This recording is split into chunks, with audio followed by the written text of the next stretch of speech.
we examine the brand new economic report. Democrats say Americans are the problem, so vote Democrat. And President Trump clings to his story about Hurricane Dorian and plays with Sharpies. I'm Ben Shapiro. This is The Ben Shapiro Show.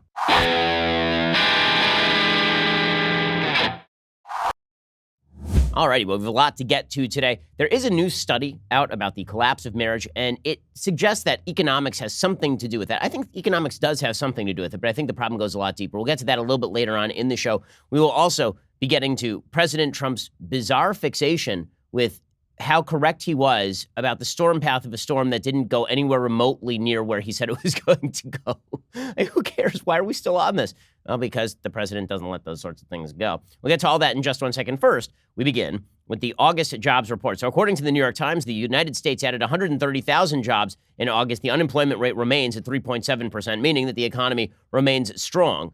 The figures show that the economy continues to add jobs despite the trade war and a global showdown. What we are seeing is a trend line that looks like it is headed down since the beginning of 2019 in terms of job growth. We've had a couple of very bad months. We had February, which was a very bad month. And then we had a couple of months later, it looks like May was a very bad month. We've had some okay months mixed in, but overall, it looks as though the economy is slowing. Now, it doesn't mean recession is around the corner. It does mean that the economy is going to be slower, it looks like, headed into 2020, which, of course, is not great news for President Trump. According to the New York Times, the American economy turned in a decent performance last month as businesses grew more cautious about hiring, according to the Labor Department's monthly employment report released on Friday. About 25,000 of the jobs added were temporary position for the 2020 census. So when you remove those jobs, then the job growth looks even slower. Now, does this mean we are in economic spiral, that doom is upon us? No, it means that a lot of people have a lot of trepidation about the future of the economy, and they're not doing a lot of long-term hiring right now in the expectation that sometime in 2020, 2021, we may see an economic downturn. And that's not a surprise because we've been seeing those indicators systemically coming from China, coming from Europe for several months at this point. Along with consumer spending, the labor market has been a source of stability for the economy, even as several gauges have turned downward and trade anxieties have mounted. But in August, the private sector added 96,000 jobs, weaker than the pace so far in 2019, and an indication that businesses are becoming a little more reluctant to add headcount. The report also revised down job gains for June and July by a total of 20,000, which, going back and having to revise down numbers is never great. Paul Ashworth is the chief U.S. economist at Capital Economics. He said the headline number in August was flattered by the big increase in census hiring. He says even allowing for that, there's been a clear slowdown in trend employment growth, with the 3-month and 6-month averages both at around 150,000 now, down from about 230,000 a year ago.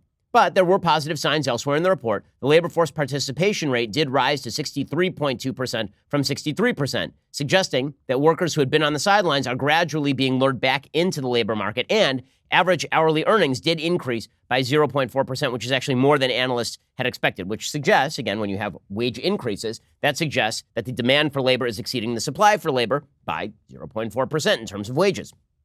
The length of the average work week also increased after falling in July.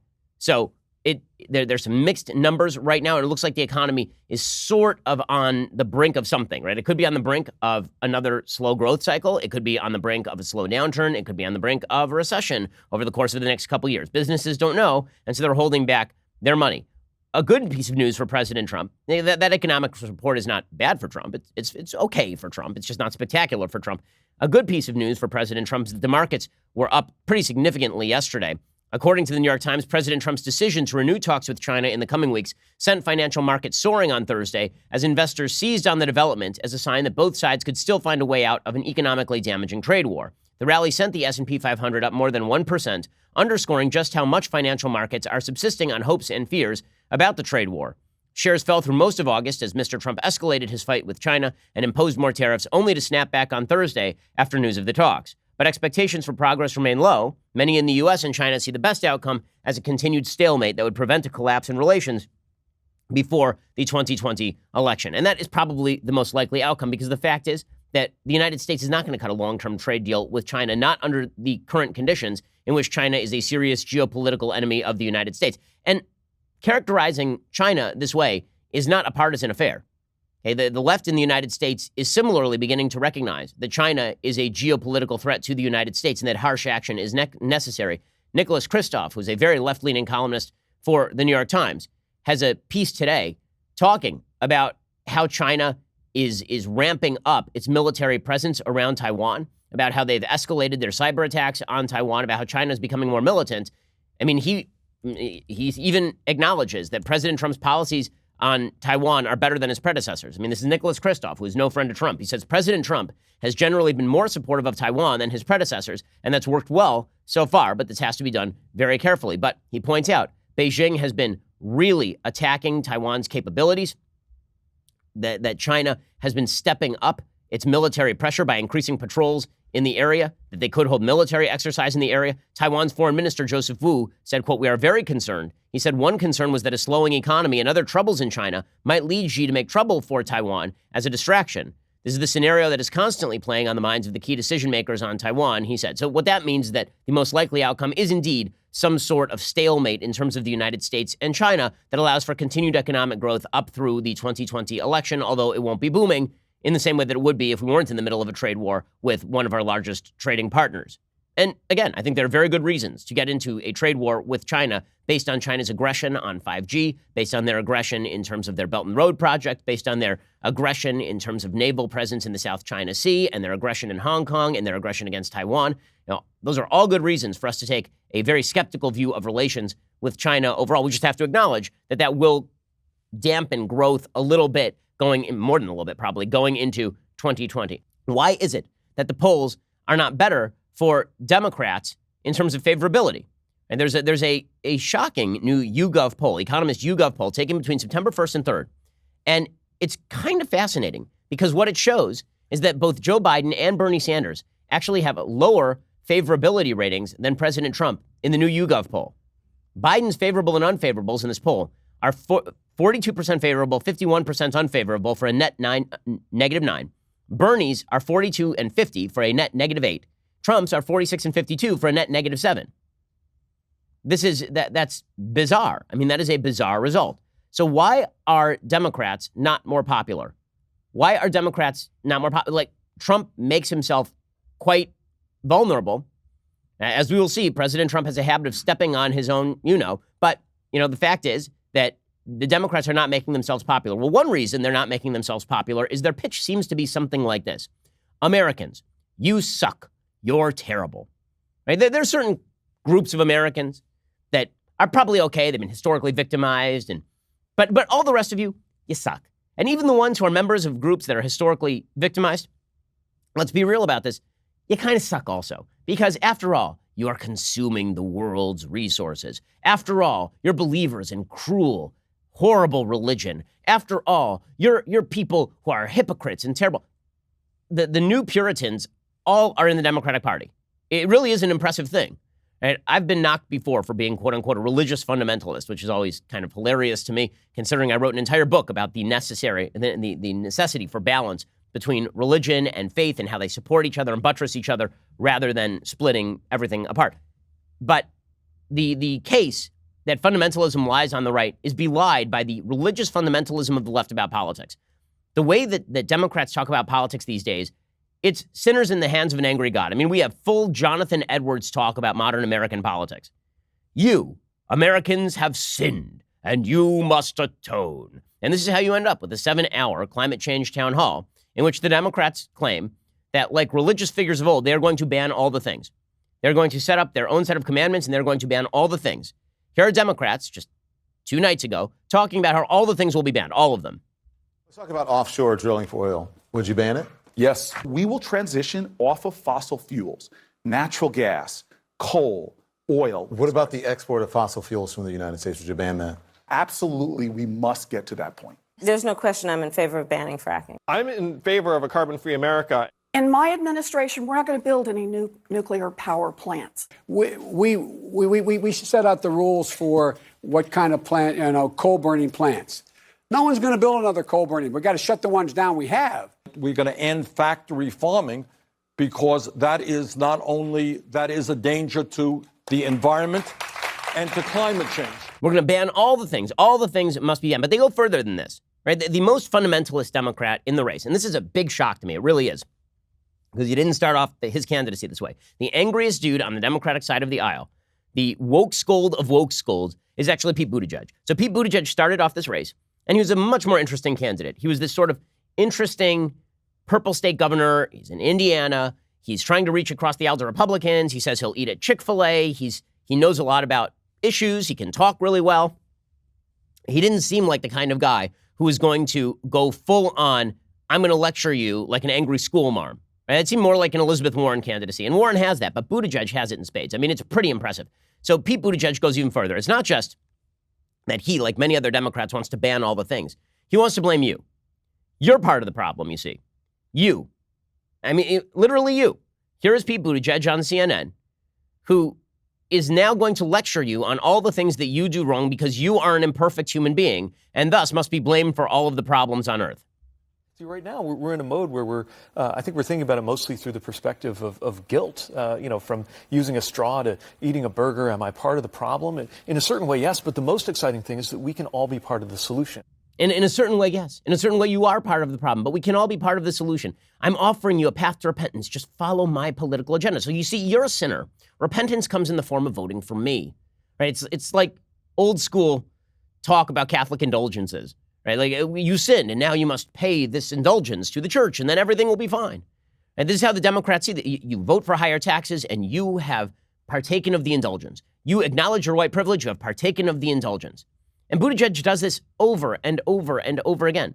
So here's Pete Buttigieg talking about Christians. Right? So it's not just that you are part of the problem if you eat hamburgers or you use straws. Also, Pete Buttigieg is going to lecture you about religions. When I say that Democrats have become the religious fundamentalists, Pete Buttigieg is speaking the language of religious fundamentalism. He's just doing it from the left right here.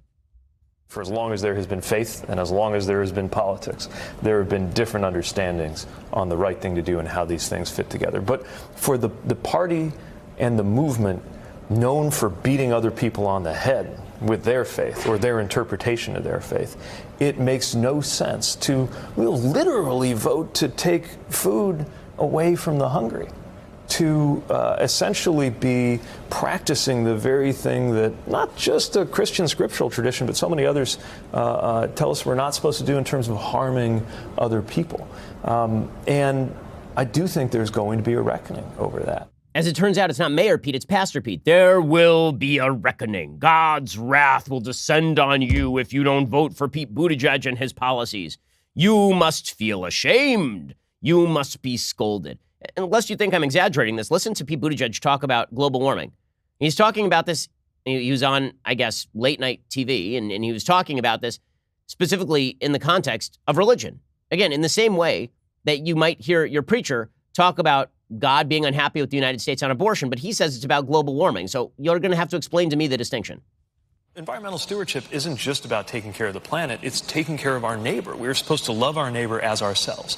And the biggest problem with climate change isn't just that it's going to hurt the planet. I mean, in some way, shape, or form, the planet's still going to be here. It's that we are hurting people who are alive right now and people who will be born in the future. It's the way I see it. I don't imagine that God's going to let us off the hook for abusing future generations any more than you would be off the hook for harming somebody right next to you. And with climate change, we're doing both. No, Pastor Pete. Wow. But don't worry, guys. He is woke, so this is okay, right? He's allowed to speak the language of religious fundamentalism and scold you and make you feel guilty and try and shame you into the precepts of his political religion by invoking God. And he does it over and over and over again. He did it again last night. He talked about the Bible welcomes the stranger. If any Republican invoked the Bible as much on the campaign trail as Pastor Pete does, then they would rightly be seen as a religious fanatic trying to invoke God and the Bible on a routine basis in order to push their policies. Pete Buttigieg does it, and the left is like, ah! Why?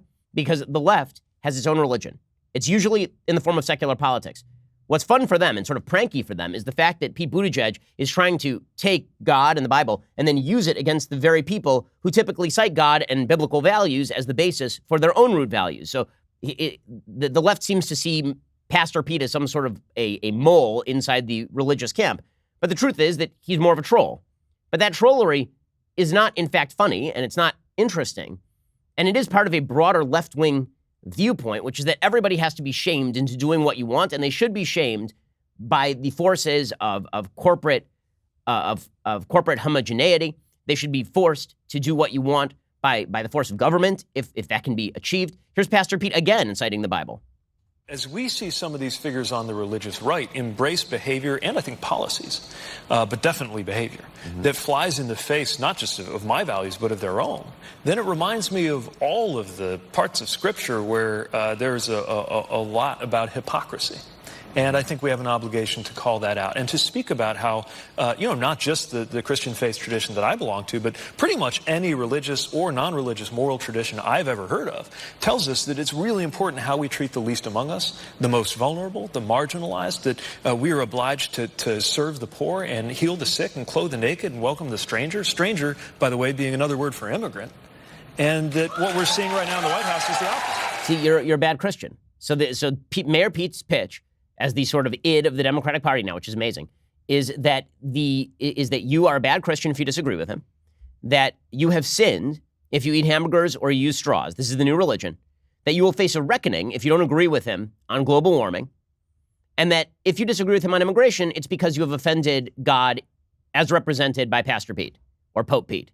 It's pretty impressive stuff. Now, as I say, there's an easy indulgence that you can receive from Pastor Pete, and that is simply to support the Democratic Party agenda. And you see this over and over among actual top-notch Democrats. What they will do is they say, well, I've paid my indulgence, don't you see? I vote Democrat. I support carbon taxes that will never be implemented. I support bans on various things that will never be banned. I support all these things that will never, that is my indulgence. I'm not going to do it myself, or I'm not actually going to undertake doing any of these things myself. Instead, I'm going to mouth support for these broader principles that buy me off the favor of people like Pastor Pete. As we'll see in just one second, this runs very high in the ranks of the Democratic Party, from Bernie Sanders talking about how he's not going to stop flying to Bill de Blasio, who continues to take an SUV to his gym. Okay, so again, the beautiful thing about being a Democrat is that to partake in the religion does not require that you actually abide by its dictates. You just have to mouth support for its dictates. And that's how you end up with Tucker Carlson asking Bill de Blasio, if you're so worried about climate change, why are you taking an SUV to the gym? And de Blasio has no answer. How can you take an SUV to the gym and back every day and say that you're really worried about climate change? It's a I know Chrysler, it's a petty question, it's a Chrysler Pacifica. It's bugged me for years. It's a Pacifica. Yeah? It's a hybrid electric. It's not an SUV, first of all. But look, I come from a neighborhood. It's got a gas engine in it. I come from a neighborhood. Yeah. I go back to my neighborhood all the time. It's the way, to me, that I stay connected to people, that I am able to have a routine that allows me to be 24/7 the best mayor I can be. But should the climate have to pay the cost for that? Oh, come on. It's a few miles. Oh, come on. And Tucker, here's the great part about all this. What do you mean? If I took a subway I'm going to use that next time I get lectured about climate change. Oh, come on. And by the way, Bernie Sanders does the same exact thing as de Blasio, right? The oh, come on routine. But it's okay for the left because Bill de Blasio cares, don't you see? He cares. And it's the caring that matters. Right? It's the lecturing that matters. It's being part of the woke Scold brigade. So you're either going to be the target of the woke Scold brigade or you're going to be part of the woke Scold brigade. You're either with us or you're against us. And that's going to become a very unpopular agenda. I can already see it among young people. I think there are a lot of Generation Zers who are looking around and going, this is not a world I wish to occupy, where I am seen as either a part of the woke Scold brigade and the woke Scold religious fervor, or I'm their target. And you're starting to see this have blowback. It's having blowback in the world of comedy with Dave Chappelle and people like Aziz Ansari. It's having blowback in Hollywood. There's a fascinating piece in the New York Times today called Why I Quit the Writer's Room by a guy named Walter Mosley. I never heard of Walter Mosley. It turns out that Walter Mosley is a novelist, screenwriter, and executive producer and writer on FX's Snowfall, and the author most recently of Elements of Fiction. He has a piece today all about him quitting a writer's room because the corporate woke scolds have now decided they're going to cram down the religious rules of the woke scold left. Because here's how the system works. A bunch of woke scolds get together, and they decide that they are going to out people and hurt people and damage people's careers and damage corporations based on bad old tweets. You have sinned and you must repent. And the corporations cave because the corporations are risk averse. And so they actually take the woke scold agenda and then they enshrine it in corporate bylaws. They enshrine it in their HR practices. And then it turns out that there's no flexibility in those practices. So when somebody who's a member of the left sins against the hierarchy that the left itself has created, they must pay. And this is exactly what happened to Walter Mosley. He says, earlier this year, I had just finished with the Snowfall writer's room for the season when I took a similar job on a different show at a different network. I'd been in the new room for a few weeks when I got a call from Human Resources. A pleasant-sounding young man said, Mr. Mosley, it has been reported that you used the N-word in the writer's room. I replied, I am the N-word in the writer's room. He's a black guy. He said very nicely that I could not use that word except in a script. I could write it, but I could not say it. Me, a man whose people in America have been, among other things, slandered by many words. But I could no longer use that particular word to describe the environs of my experience. I have to stop with the forward thrust of this story to say that I had indeed said the word in the room. I hadn't called anyone it. I just told a story about a cop who explained to me on the streets of LA that he stopped all N-words in Patty neighborhoods and all Patties in N-word neighborhoods because they were usually up to no good. I was telling a true story as I remembered it. Someone in the room, I have no idea who, called HR and said that my use of the word made them uncomfortable, and the HR rep called to inform me that such language was unacceptable to my employers. I couldn't use that word in common parlance even to express an experience I lived through. There I was, a black man in America who shares with millions of others the history of racism, and more often than not treated as subhuman. If addressed at all, that history had to be rendered in words my employers regarded as acceptable. There I was being chastised for criticizing the word that oppressed me and mine for centuries. As far as I know, the word is in the dictionary. As far as I know, the Constitution and the Bill of Rights assure me of both the freedom of speech and the pursuit of happiness. Okay, he is right. And you can see the political awakening beginning. The Democratic Party is trying to formalize the rules of political correctness, implement them from above in both governmental and corporate terms, and people are beginning to buck against that system. You wonder why the Democrats aren't able to pull ahead of a very unpopular president like President Trump? This would be the reason. This would be the reason. They've set up a standard that is unlivable even for folks on the left. Okay, another example of the woke Scold left standard coming back to bite them directly in the ass. So there's this guy named Jamie Riley. He's the University of Alabama Assistant Vice President and Dean of Students.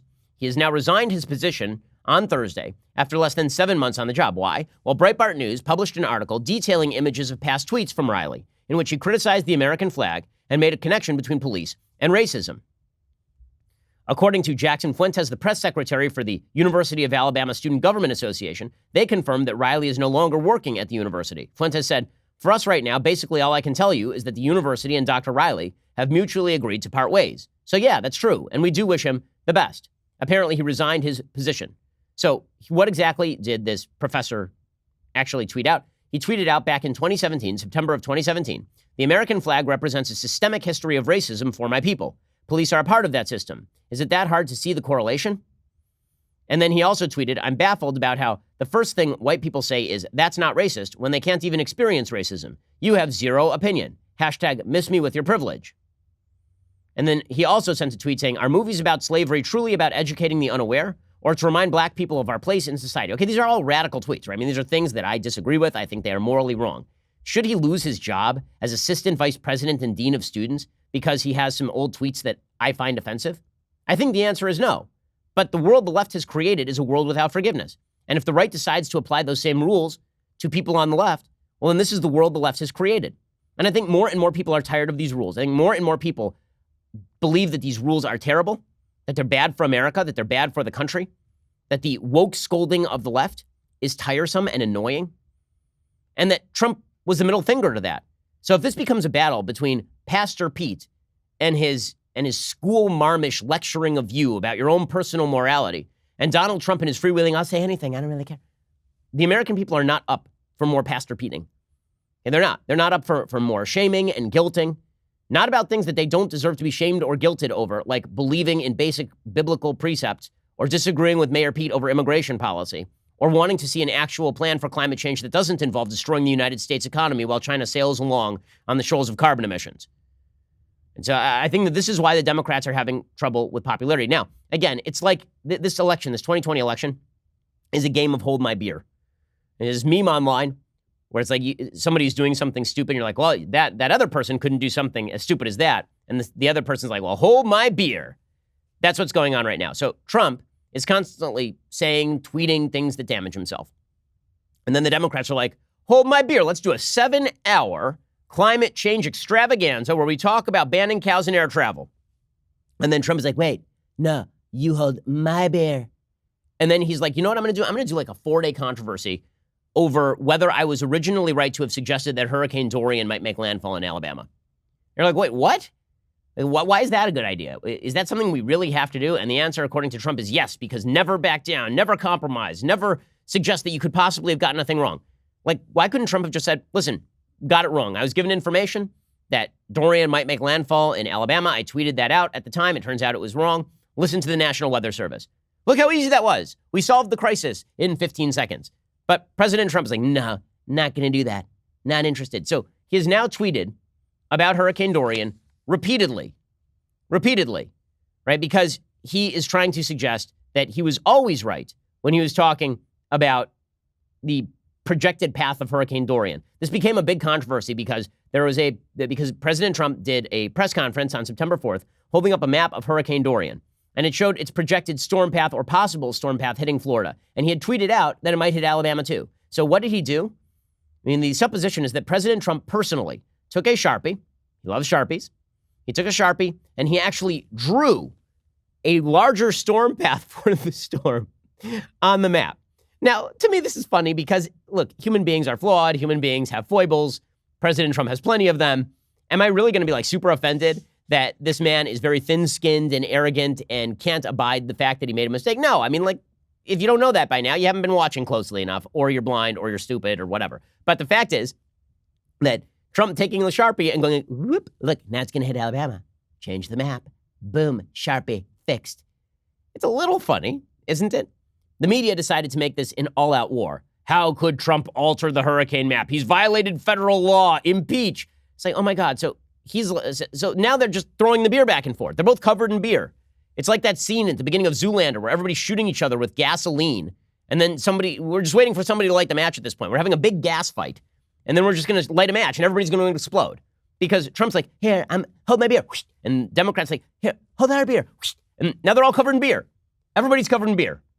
Okay, well, it's all so stupid and yet hilarious. So as I say, President Trump, all he should be doing is the Donald Sutherland at the end of Invasion of the Body Snatchers face. He should just be screaming and pointing at Democrats. Instead, we get a week-long news cycle because he won't let go of the fact that he was not correct about the path of a hurricane that has already made landfall.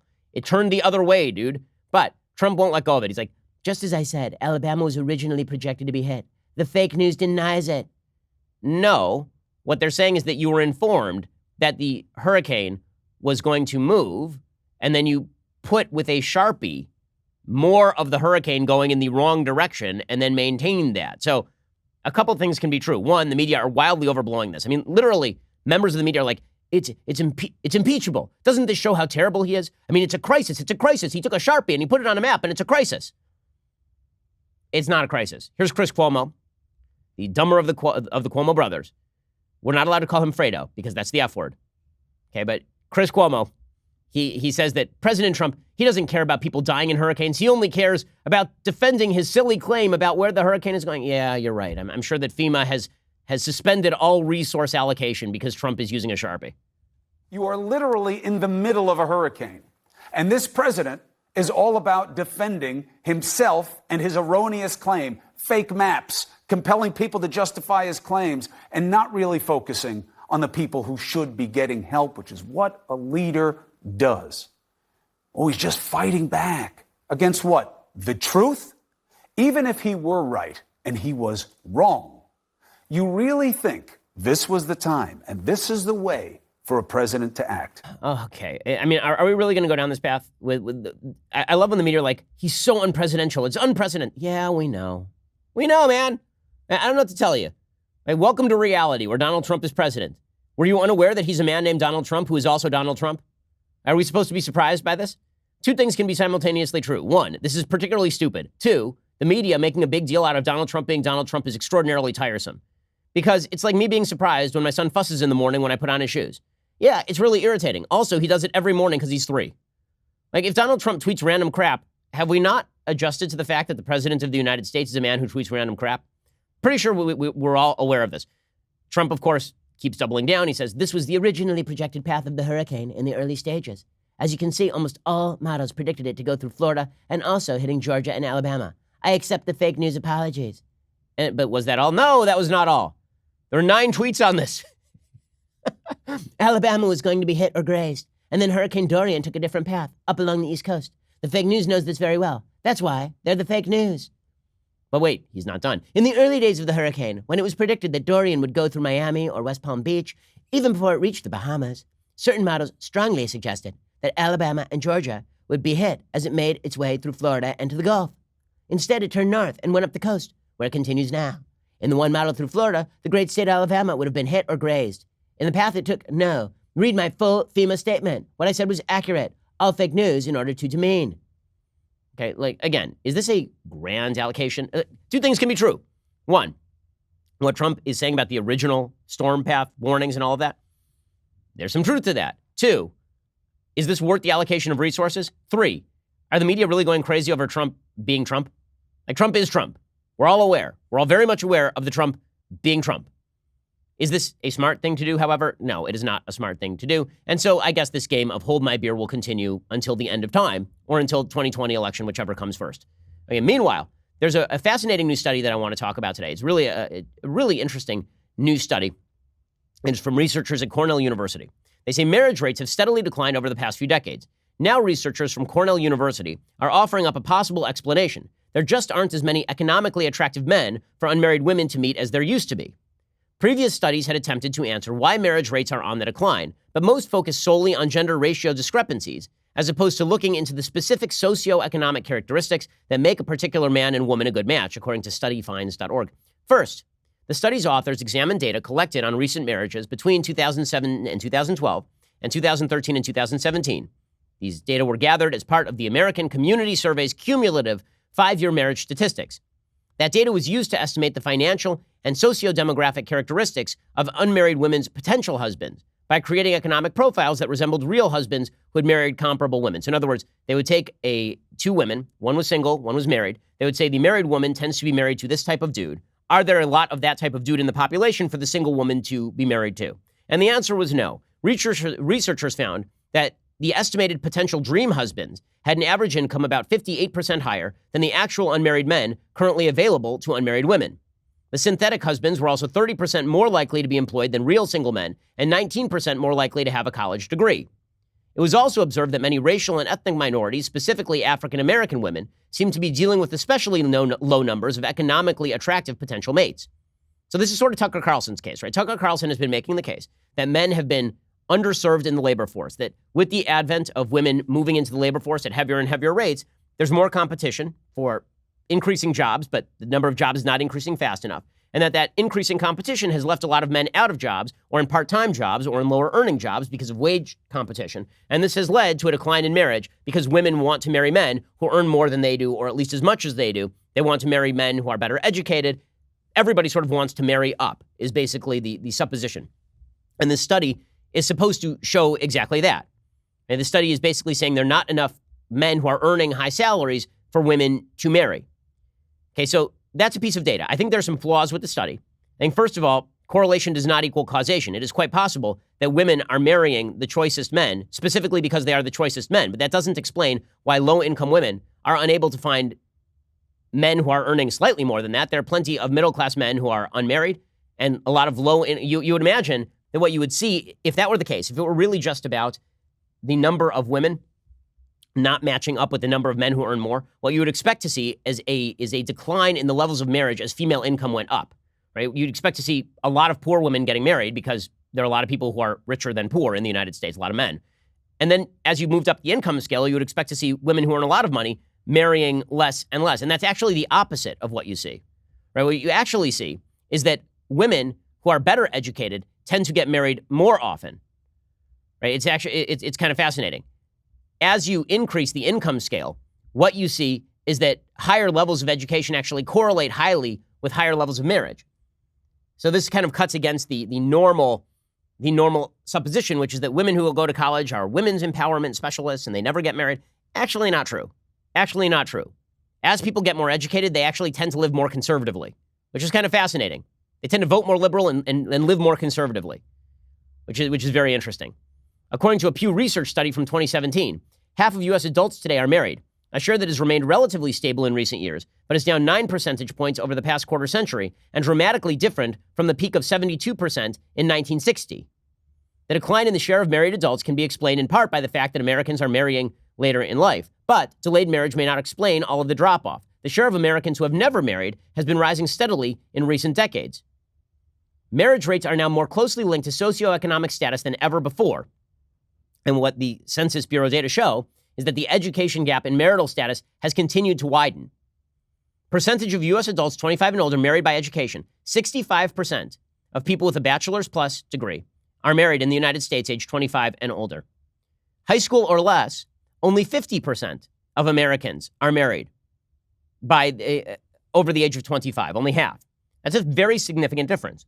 So is that about the lack of marriageable partners? It seems probably not, because the fact is, again, most Americans are not poor. So if you are poorly educated or you have lower levels of education, there should be more marriageable partners available to you because you're here in education. Most Americans are here in education. That's a much broader gamut of people who you could choose to marry, presumably. So the data don't quite match up. The economic hollowing out theory doesn't quite match up. Now, it is true that higher earning men would provide more of an economic benefit for marriage, obviously.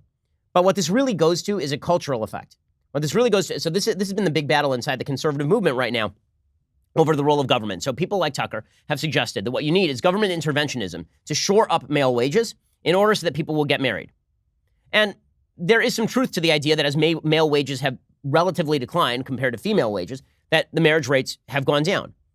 But it is also true that exactly what you would expect to happen with regard to economics has been exacerbated wildly by the decline of religion in America. And what you are expecting, what you would expect to see is that people who are lower on the income totem pole should be getting married more often if they are simply seeking a partner who earns more than they do, because again, they're low on the income totem pole. And instead, what you are seeing is that high school educated males are not getting married as much. That middle income and lower and blue collar workers are not getting married as much, which is quite fascinating. That the real problem is existing lower down on the income spectrum. So there's an article in The Atlantic today talking about America without family, God, or patriotism, because there was a new poll we talked about on the show showing that younger people in America do not believe in family, God, or patriotism. And where is that population really located? The author of this piece in The Atlantic, Derek Thompson, a staff writer, he points out that disproportionately, it's not really about youth alone. It's about something bigger. He says there's this blanket distrust of institutions of authority, but it's not confined to the relatively young, and it isn't confined to the overeducated. He points out a study from Catherine Eden and Timothy Nelson at Princeton University, Andrew Cherlin at Johns Hopkins, and Robert Francis at Whitworth. They published a paper based on lengthy interviews conducted from 2000 to 2013 with older, low-income men without a college degree in black and white working-class neighborhoods in the Boston, Charleston, Chicago, and Philadelphia areas. Now, what you would expect is that these are people who want to get married but can't get married because they're not earning enough, right? That would be the theory behind sort of what Tucker says and what this new study says about the economics of marriage. It turns out a lot of these dudes just don't want to get married. According to this particular study, many of these men, having been disconnected from the stable unionized pension-paying jobs of their fathers, reject the diseased state of American institutions in ways that millennials might find relatable. First, low-income, working-class men are turning away from organized religion even faster than millennials and Gen Z. And this, I think, is the causative factor. Since the 1970s, church attendance among white men without a college degree has fallen even more than among white college graduates, according to the paper. They remain deeply spiritual without being traditionally devout. They avoid church. Instead, they prefer to browse the internet and libraries for makeshift pieces of religious self. They've detached from religious institutions. And many poor working-class men now reject the nuclear family itself. Their marriage rates have declined in lockstep with their church attendance. Right? Not in lockstep with their economic situation, in lockstep with their church attendance. The authors note a number of these men were eager to have close relationships with their kids, even when they had little relationship with the mothers. Many of them had given up on romance with the relationship with women. And they're facing challenges with regard to mental health, specifically because they've abandoned a lot of these institutions. And this is actually what you see. The share of married adults varies widely by religious practice. And here, the correlation is extraordinarily high. Right? The more religious you are, the more likely you are to be married in the United States. It's not the richer you are, the more likely you are to be married. And the more religious you are, the more likely you are to be married. Well, religion crosses all sorts of income lines. So it really doesn't look like a wealth effect so much as it is an institutional effect. Because, here's the deal. There are two reasons to get married. Okay, reason number one is because it's an economic decision. The changes in American economics obviously would have an impact. So if you're getting married because you believe that two incomes are better than one, or because you're looking for a breadwinner in your home and you can't find a breadwinner in your home, obviously that's going to impact marriage rates. But the fact is, most people historically in the United States and abroad do not get married for the economic arrangement. They don't. Most people traditionally have gotten married because they believe that it is the right thing to do, that it betters you, that you are fulfilling a religious obligation, and that is particularly important in industrialized countries, because it used to be, right, in poorer countries, that the economics and the religion lined up. The economics and the religion lined up really well, in fact, because you were poor. Your biggest asset was going to be your children, right? Your children are going to take care of you in your old age. They're going to help you work the fields. They were going to make sure that you were taken care of. They were going to join the family business. So you wanted to pop out little workers, right? I mean, on an economic level. You were going to create your own labor supply. And the only way to do that is to marry mom and then have kids. And so that lined up perfectly with the dictates of your religion, which also suggested you were fulfilling a spiritual and religious duty to get married and have kids. Well, now what you've seen in the West is a bifurcation of the economics and the religion. So religion says the same thing that it always said, which is it is spiritually fulfilling.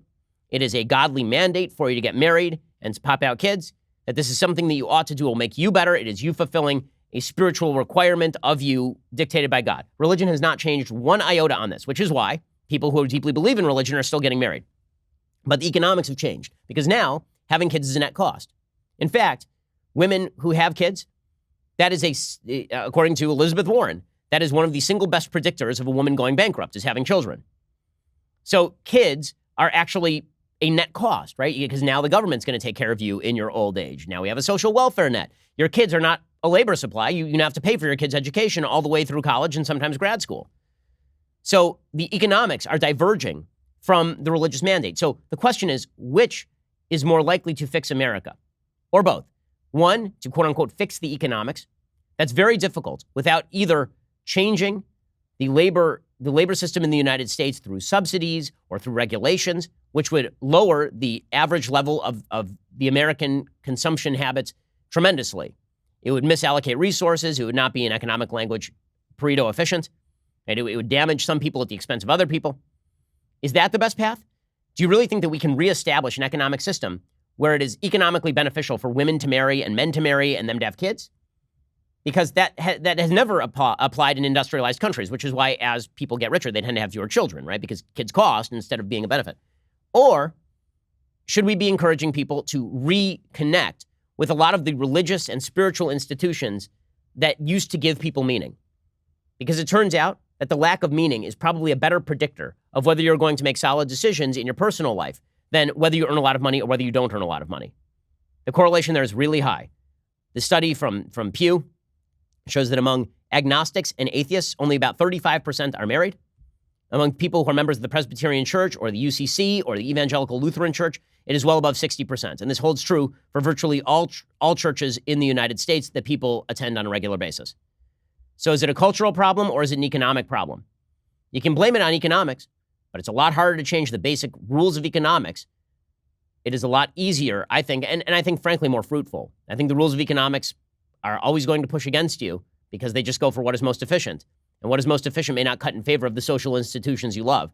You have to, brick by brick, rebuild those social institutions if you wish to reestablish the importance of marriage. Okay, time for a quick thing that I like. So here is a thing that I like. I'm always amused by the Dennis Prager, my friend Dennis Prager. He has this very simple thought experiment that he likes to do. And his thought experiment is, you're standing above a river, there's a drowning person, and there's your dog. Which one do you save?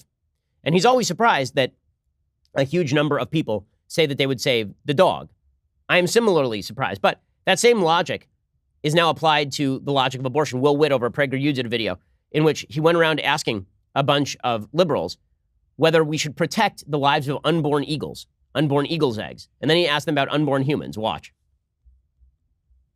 What's up, guys? This is Will Witt with PragerU. Today we're in Echo Park, where we have a petition to stop the killing of eagles, stop the destruction of eagle eggs. But then we're asking them to sign a petition to stop the killing of babies. Yeah, of course. Awesome. Don't kill eagles. Yeah, double signature is I fine. had like 3 White Claws today. And so I didn't know if you guys would want to sign for sure, yeah. Best of luck. I hope you save the eagles. Thank you. Thank you so much. And we actually, let me just talk to you real quick. We have one other petition about stopping the killing of humans too. Oh my God. Stop the killing of babies. I hate Like killing you- of babies. Right? Like you hate abortion? We want to protect their rights too, even though being like unborn. Wait, so I know if you would I want don't to. agree with that. I fully support abortion. Why do you support not the killing of unborn eagles, but the killing of unborn children? I think it's the mother's decision. But babies are gross. You say babies are gross? Yes. Well, it's just like, you know what it does to your body? You're not a woman, so you'd have no idea. A human woman should have more rights, probably, than a bald eagle. Yeah. Okay. Abortion. Thanks. Wow. Yeah. There's some real philosophical disconnect right there. Okay, one other thing that I like. So Drew Brees, the woke police came for Drew Brees today, the quarterback of the New Orleans Saints. He had cut a video for Focus on the Family for National Bring a Bible to School Day. Drew Brees is a religious Christian. And he had just cut this video saying that you should bring a Bible to school to demonstrate your religious fealty. That doesn't violate the First Amendment. It doesn't ruin your school or anything. And that's fine. The woke scolds came after him because they were like, well, he worked with Focus on the Family, and Focus on the Family is in favor of traditional marriage. And that means they're evil. So Drew Brees is evil. Well, Drew Brees was asked about this, and he's like, are you guys effing kidding me? I cut a video on behalf of people being able to bring Bibles to school. And now I'm on the chopping block. Here's Drew Brees defending himself, as well he should.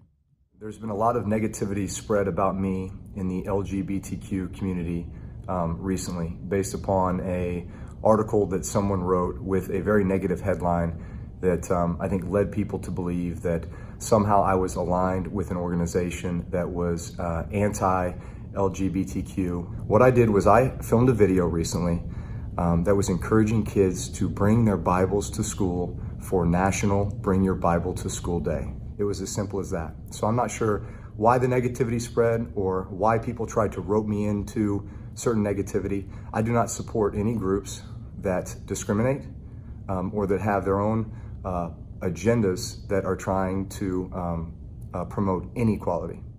Okay, so, again, good for Drew Brees. The woke police will come for anybody, man, and you cannot give an inch. You cannot give an inch because they're just the worst. Alrighty, we don't have time for things that I hate because basically the whole show this week has been about things that I hate. So we will be here a little bit later with 2 additional hours of content, or alternatively, we will see you here next week. I'm Ben Shapiro. This is The Ben Shapiro Show.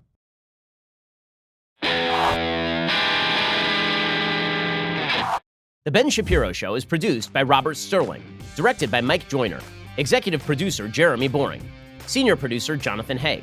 Our supervising producer is Mathis Glover, and our technical producer is Austin Stevens. Assistant director Pavel Wydowski, edited by Adam Sayevitz. Audio is mixed by Mike Coromina. Hair and makeup is by Jesua Olvera. Production assistant Nick Sheehan. The Ben Shapiro Show is a Daily Wire production. Copyright Daily Wire 2019. On the Matt Walsh Show, we're not just discussing politics. We're talking culture, faith, family, all of the things that are really important to you. So come join the conversation.